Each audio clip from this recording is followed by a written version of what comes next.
ఈనాడు దేశంలో జరుగుతున్న సార్వత్రిక ఎన్నికల యొక్క ప్రక్రియలో భాగంగా ఇవాళ ప్రతి ఒక్కరు కూడా ప్రజాస్వామ్య పరిరక్షణలో ఓటేయడానికి సిద్ధమయ్యారు.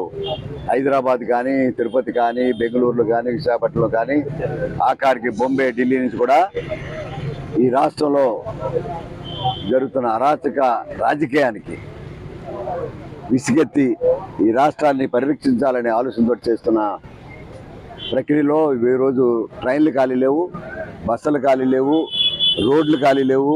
ఆ రకమైన పరిస్థితిలో ప్రతి దూర ప్రాంతానికి కూడా వచ్చి ఓటేసిన సందర్భంగా ప్రతి పౌరుని కూడా హృదయపూర్వకంగా తెలుగు తమ్ముళ్ళకి, అక్కలకి, చెల్లెళ్ళకి హృదయపూర్వకమైన ప్రత్యేక అభినందనలు, ధన్యవాదాలు అర్పించుకుంటా ఉన్నా.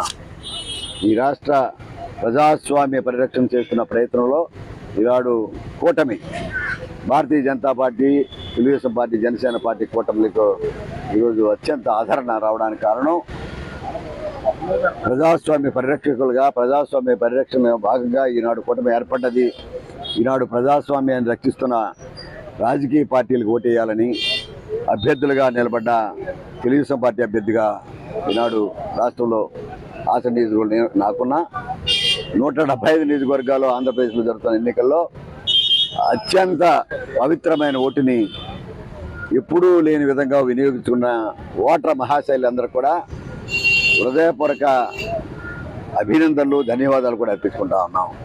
అదే రకంగా పార్లమెంట్ 25 నియోజకవర్గాల్లో కూడా అత్యంత ఓటు నమోదు అవుతున్న సందర్భంగా ప్రజల్ని హర్షిస్తున్న ఎలక్షన్ కమిషన్ కూడా ఓటును వినియోగించుకొని చెప్పే ఒక అడ్వర్టైజ్మెంట్ కూడా అత్యంత ఆకర్షణీయంగా ఉన్నమాట వాస్తవం.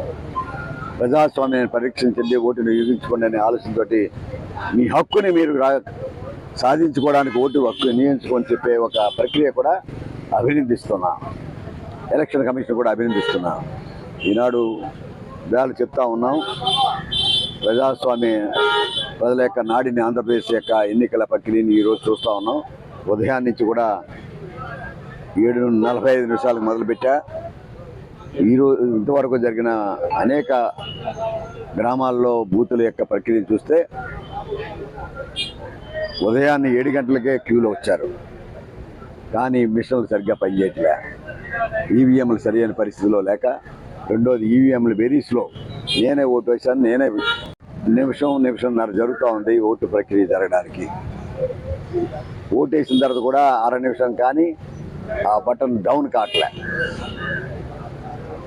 ఏదైతే బటన్ నొక్కి ఓటేసామో ఆ బటన్ నుండి మళ్ళీ ఆఫ్ అవడానికి టైం టేకింగ్ అవుతుంది. అంటే 2 ఓట్లు వేయాలా, 2.5 మినిట్స్, 1 నిమిషం అయిపోయింది. వాటర్ వెరిఫికేషన్, వాటర్ స్లిప్ ఇవ్వడానికి మరొక నిమిషం పడుతూ ఉంది. యావరేజ్గా ప్రతి మనిషికి 2 నిమిషాలు పడుతూ ఉంది. అంటే సుమారు 1200 ఓట్లు ఉన్నాయి. యావరేజ్గా 1000 ఓట్లు తక్కువ కాకుండా ప్రతి నియోజకవర్గంలో ఉండే ప్రక్రియ ఉంది. అటువంటి పరిస్థితుల్లో 1000 ఓట్లు రావడానికి చాలా టైం, కాలతెత్తు. 7 గంటలకు వస్తే మొరాయించాయి, ఈవీఎంలు మొరాయించాయి.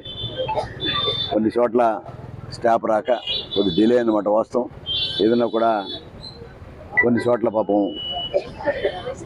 ప్రజలు విసిగెత్తి ఓటు ఇద్దామని వచ్చినప్పటికి కూడా తిరిగి వెళ్ళిన పరిస్థితి మార్టేరు గ్రామంలో.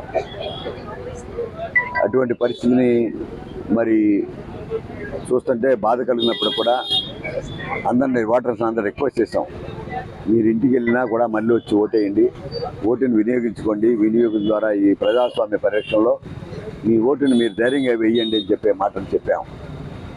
మరొక ప్రక్రియ ఏంటంటే, కంజెస్టెడ్ ప్లేస్లో without verification of the booths, ఒకే చిన్న గుమ్మం నుంచి 2 వార్డులకు సంబంధించిన వ్యక్తులు, 2 బూత్ సంబంధించిన ప్రజలు వెళ్ళే పరిస్థితి పెనుమంచెల గ్రామంలో చూసా. బెత్తరిల్లిపోయా. కారణం ఏంటంటే అక్కడ పోలీసు 3 స్టేషన్లు ఉంటే ఒకే ఒక పోలీస్ సిబ్బంది. అటువంటి ప్రక్రియ మేము ఆర్ఓ కంప్లైంట్ చేసాం. ఈ ఏరియాకి సంబంధించిన ఎలక్షన్ డ్యూటీలో ఉన్న డిఎస్పీలు కూడా కంప్లైంట్ చేశాం. చర్యలు శూన్యం. కారణం ఏంటంటే వారికి ఇచ్చిన స్టాఫ్ అంతంత మాత్రమే మేము చేయలేని పరిస్థితిలో ఉన్నామండి చెప్పే మాటలు వారు కూడా క్షమాపణ కోరుకునే పరిస్థితి ఉంది. అంటే ఈ ప్రక్రియలో కొన్ని వైఫల్యాలు కూడా మనం చూసాం. ఏదన్నా ఈ ఎన్నిక ప్రజాస్వామ్య ఎన్నిక, ప్రజాస్వామ్య విజయానికి సంకేతం. కాబోతున్న ప్రభుత్వం ఏదైనా ఉంటే తెలుగుదేశం కూటమి, జనసేన కూటమి, భారతీయ జనతా పార్టీ కూటమి నెగ్గబోతుంది.